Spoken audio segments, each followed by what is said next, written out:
Assalamualaikum warahmatullahi wabarakatuh.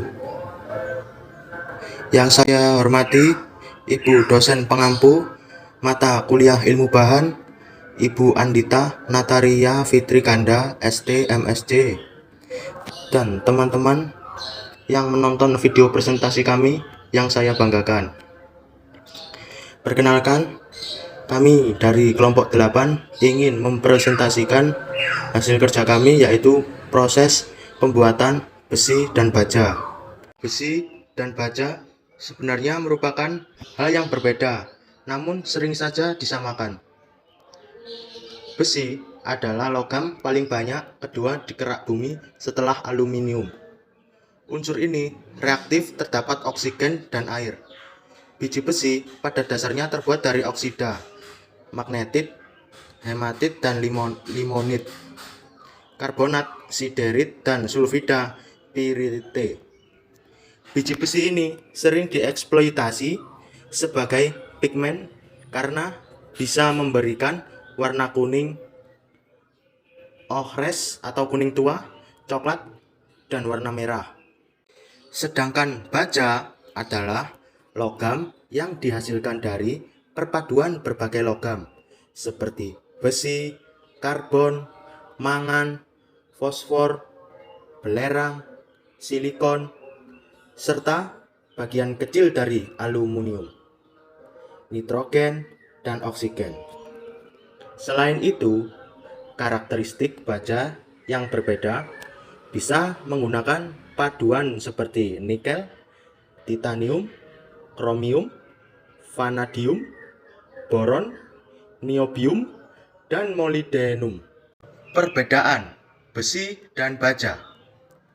Besi merupakan material alami yang terbuat dari unsur ferum atau Fe.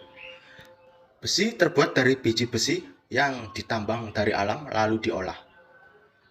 Sedangkan baja adalah material buatan yang terbuat dari paduan berbagai unsur seperti besi, karbon, mangan, fosfor, sulfur, silikon, serta sebagian kecil aluminium, nitrogen, dan oksigen. Proses pembuatan besi dan baja. Proses pembuatan besi. Logam besi dibuat dari bahan baku utama, yakni biji besi atau disebut juga iron ore. Biji besi umumnya didapatkan dari kerak bumi yang diambil dengan cara menambangnya, sehingga untuk memperolehnya dibutuhkan usaha yang ekstra dalam proses penambangan itu sendiri. Biji besi hasil tambangan umumnya berbentuk bongkahan yang sangat besar dengan beraneka ragam bentuk, ukuran, dan warna. Adapun warna biji besi hasil penambangan berwarna merah tua, ungu tua, abu-abu tua, kuning muda, coklat, dan sebagainya. Karena biji besi masih tercampur bahan-bahan lain seperti tanah liat, pasir, batu-batuan, air, dan sebagainya, maka biji besi harus dibersihkan terlebih dahulu dari berbagai kotoran dan senyawa lainnya. Biji besi hasil tambangan secara mendasar mengandung berbagai senyawa kimia yang berbeda. Tetapi untuk membuat besi, maka zat-zat lainnya pun harus dikesampingkan atau dibuat. Beberapa senyawa yang terkandung dalam biji besi diantaranya kandungan besi sekitar 60% sampai 70% magnetit, hematit, dan geotit. Selebihnya kandungan mineral dan lain-lain. Setelah itu, biji besi dibersihkan dengan proses pembersihan atau washing secara menyeluruh.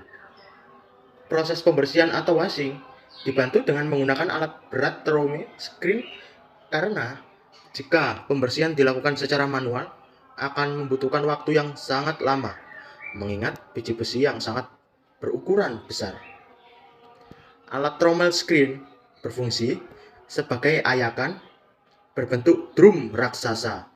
Kemudian biji besi dimasukkan ke dalam alat tersebut lalu diputar hingga seluruh bagian bersih dari berbagai kotoran.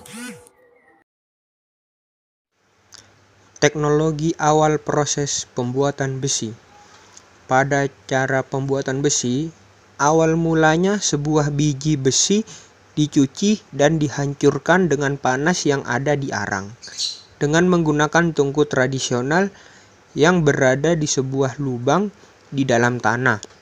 Kemudian dilakukan sebuah oksidasi besi dengan mengurangi karbon dalam keadaan padat. Besi memiliki 2 tahapan cara pembuatannya. Di antaranya adalah 1. Peleburan besi, 2. Peleburan ulang besi baja. Hal pertama yang dilakukan adalah peleburan sebuah besi. Hal itu dilakukan pada alat yang bernama tungku sembur atau blast furnace. Alat ini sangat umum dipakai dalam pembuatan besi, dengan memiliki ketinggian sekitar 40 meter dan lebar sekitar 14 meter, serta biasanya terbuat dari batu bata yang sangat tahan terhadap panas. Ada 3 bahan yang umumnya dimasukkan ke dalam alat ini, yakni biji besi bercampur pasir, batu kapur pada besi dan karbon dari sebuah zat. Selalu menggunakan suhu yang sangat tinggi serta memiliki tekanan sekitar 1 atm bahkan 3 atm di dalam tungku sembur tersebut, sampai besi tersebut mencair dan disebut sebagai pig iron. Selanjutnya, besi cair tersebut digunakan untuk membuat baja atau bahkan dimasukkan ke dalam sebuah cetakan. Dalam cetakan itu nantinya akan dimasukkan sebuah besi tuang. Peleburan ulang besi baja. Selanjutnya dilakukan peleburan ulang besi, yang mana berguna untuk menurunkan kadar karbon dalam sebuah material besi, membuang zat-zat pengotor lainnya yang mampu mengurangi kualitas sebuah besi. Selain itu, pada proses ini juga berguna untuk menambahkan berbagai logam aliase sesuai dengan kebutuhan yang diperlukan. Secara umum, metode ini ditemukan oleh seorang ilmuwan yang bernama Henry Bessemer pada sekitar tahun 1856. Kemudian beliau juga mengembangkan cara-cara baru lainnya pada tahun 1860. Inovasi terbarunya tersebut disebut tungku terbuka dan hingga kini masih banyak digunakan. Itulah pembahasan seputar proses pembuatan baja, mulai dari definisinya hingga proses pembuatan besi. Adanya sebuah besi sangat memberikan kemudahan dan keuntungan dalam berbagai bidang kehidupan manusia. Besi, pengertiannya, besi merupakan logam yang berasal dari biji besi atau tambang yang banyak digunakan untuk kehidupan manusia sehari-hari, yang menguntungkan sampai dengan yang merusakkan. Besi merupakan unsur ke-10 paling melimpah di alam semesta. Besi juga unsur yang paling melimpah yang membentuk bumi, yaitu sekitar 34,6%. Karakteristik atau sifat besi.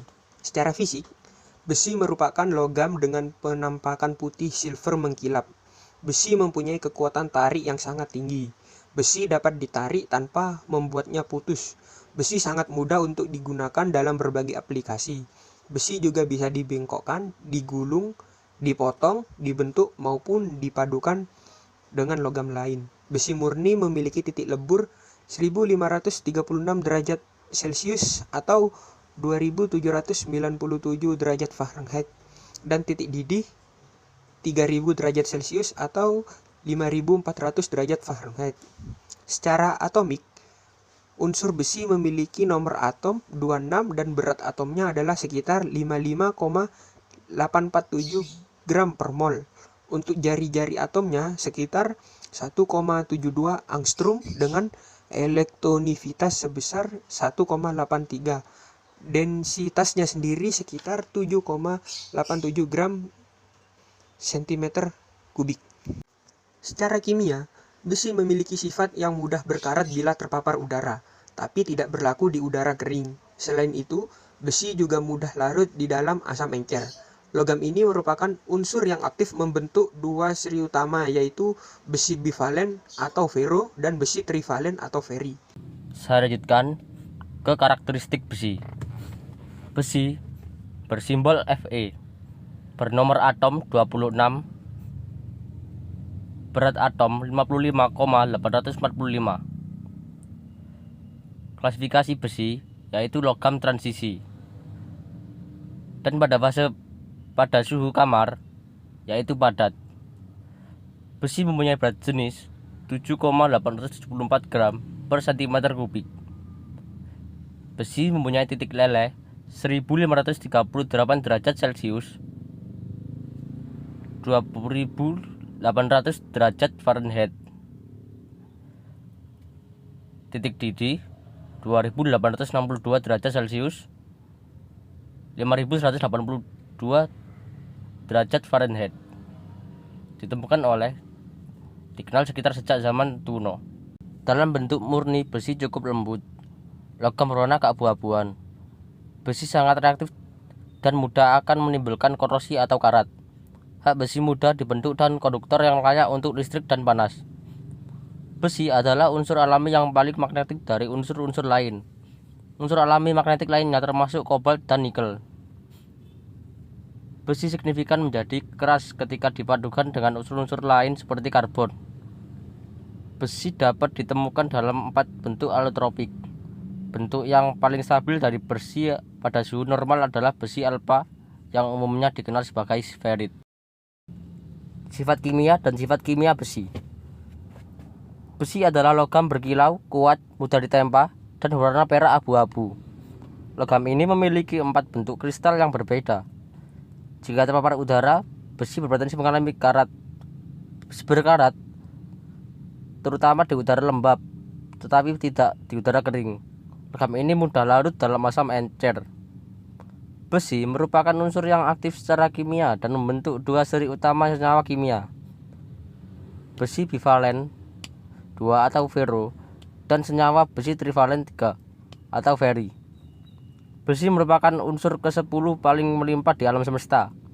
Besi juga unsur paling melimpah massa melimpah di alam semesta. Besi juga unsur paling melimpah massa 34,6% yang membentuk bumi. Konsentrasi besi dalam berbagai lapisan bumi bervariasi dari amat tinggi di inti hingga sekitar 5% di kerak luar. Kita lanjutkan ke jenis-jenis besi,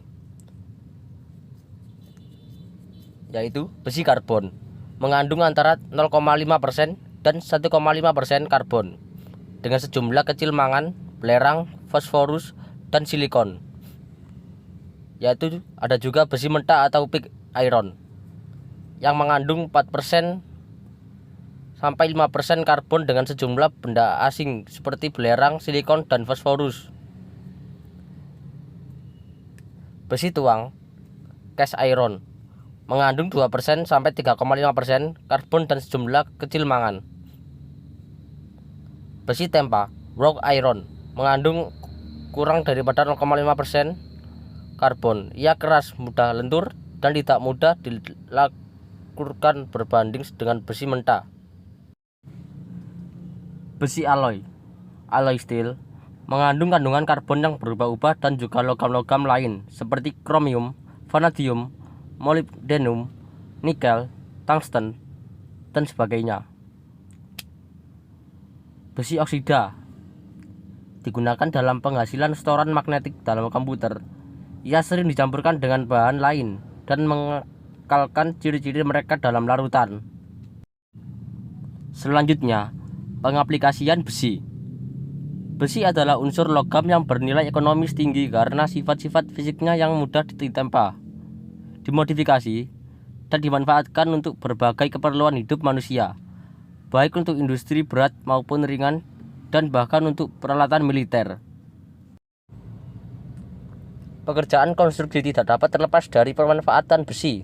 Demikian pula industri otomotif dan permesinan, peralatan masak di dapur, peralatan perang, tiang listrik, penangkal petir, pipa saluran, peralatan mesin sebagai tulang beton, untuk bahan rangka atap, pagar rumah, bahan bangunan, jembatan, ventilasi rumah, rel kereta api, dan banyak lagi yang lainnya. Kita lanjutkan ke proses pembuatan baja. Sebelum itu, baja adalah paduan yang mengandung unsur besi Fe dengan unsur karbon C yang kadarnya lebih kecil dari 2%. Dalam dunia teknik, baja adalah unsur paduan yang dibedakan dengan besi berdasarkan kadar karbon yang terkandung di dalamnya. Berikut skema proses pembuatan baja. Dapat disimpulkan, untuk mendapatkan hasil akhir yang bisa dikualifikasikan sebagai baja, maka besi kasar, besi bekas, dan besi tuang yang merupakan hasil setengah jadi dari pemrosesan biji besi diturunkan kadar karbonnya hingga maksimal 1,5% atau lebih kecil lagi. Proses pembuatan baja. Di sini ada dua tahapan. Yang pertama proses konvertor, yaitu tahapan pembuatan baja dengan teknik ini. Dengan teknik konvertor ini dimulai dengan memanaskan bahan baku, kemudian menggunakan konvertor untuk membentuk baja. Konvertor yang digunakan dalam proses ini dibuat dari sambungan paku keling ataupun las. Jadi di dalamnya tersemat batu khusus yang bisa menahan panasnya api saat proses pembentukan baja berlangsung. Tahapan yang kedua, pengolahan menggunakan dapur listrik. Tahapan awal pembuatan baja adalah pemurnian. Terdapat dua opsi pemurnian, dasar dan lanjutan. Pada proses pemurnian lanjutan diperlukan dapur listrik. Nah, tujuannya adalah untuk mengontrol temperatur saat peleburan maupun memperkecil unsur-unsur campuran yang ada pada baja. Pemurnian menggunakan dapur listrik dapat menghasilkan baja berkualitas tinggi. Penggunaan dapur listrik berfungsi untuk mempercepat proses pemanasan baja. Yang ketiga, Siemens Martin. Nah, dalam metode ini, Siemens Martin, pembuatan baja selanjutnya ialah dengan menggunakan proses Siemens Martin. Istilah Siemens Martin diambil dari nama perintisnya, Siemens dan Martin. Proses pembuatan baja dengan cara Siemens Martin memanfaatkan suhu tinggi yang ada pada tungku kerja. Kapasitas tungkunya tersendiri mampu memuat bahan baku seberat 30 ton hingga 50 ton. Proses peleburan baja baru terjadi ketika suhunya mencapai 3000 derajat Celcius. Alhasil besi tua dan besi bekas pun dapat dimasukkan dan diolah menjadi baja berkualitas. Biasanya jenis besi yang dilebur jadi baja yaitu berasal dari besi kelabu dan besi putih. Proses BOF yang keempat, BOF atau Basic Oxygen Furnace adalah proses pembuatan baja yang memanfaatkan oksigen murni dan panas.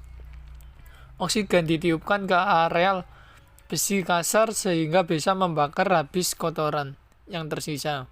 Biaya operasional untuk metode ini disebut jauh lebih murah ketimbang proses lain. Yang kelima, proses dapur kupola. Proses peleburan besi kasar, kelabu, ataupun besi bekas menjadi baja berkualitas bisa menggunakan proses dapur kupola. Proses dalam dapur kupola dimulai dengan cara memanaskan area kubah dalam dapur kupola selama 15 jam. 6. Proses Bessemer. Proses pembuatan baja menggunakan teknik ini hampir mirip dengan BOF atau yang biasa disebut Basic Oxygen Furnace. Hanya saja proses Bessemer tidak memakai oksigen murni melainkan uap air. Proses berlangsung tersebut berguna untuk menghasilkan baja dengan kandungan karbon maksimum 1,5% dan juga untuk menghilangkan unsur-unsur yang tidak dikehendaki seperti fosfor, karbon, mangan, silikon, dan unsur lain yang mengurangi kualitas baja yang dihasilkan. Nah, berikut hasil dari pemrosesan baja. Yang sebelah kiri atas slabs, sebelah kanan atas thin slabs, bawah kiri blooms, bawah kanan billets. Klasifikasi baja. Klasifikasi baja berdasarkan komposisi karbonnya. Baja karbon rendah, baja karbon sedang, dan baja karbon tinggi. Klasifikasi baja berdasarkan kemurniannya. Baja biasa, baja kualitas tinggi, dan baja mulia. Klasifikasi baja berdasarkan unsur panduan. Pertama, baja krom. Kedua, baja nikel krom. Ketiga, baja mangan, dan sebagainya. Klasifikasi baja berdasarkan penggunaannya. Baja konstruksi mesin dan baja bergagas. Baja konstruksi mesin ditandai dengan ST dan diikuti dengan kekuatan tarik minimumnya. Ada pula yang masih diikuti oleh kualifikasi tingkat kemurniannya. Misalnya ST 37. Arti dari ST 37 itu ialah baja konstruksi dengan kekuatan tarik minimumnya 370 Newton per milimeter kuadrat. Sekian dari kelompok kami. Jika ada salah kata dan salah ucap, mohon maaf sebesar-besarnya. Semoga ilmunya bermanfaat bagi kita semua. Amin. Assalamualaikum warahmatullahi wabarakatuh.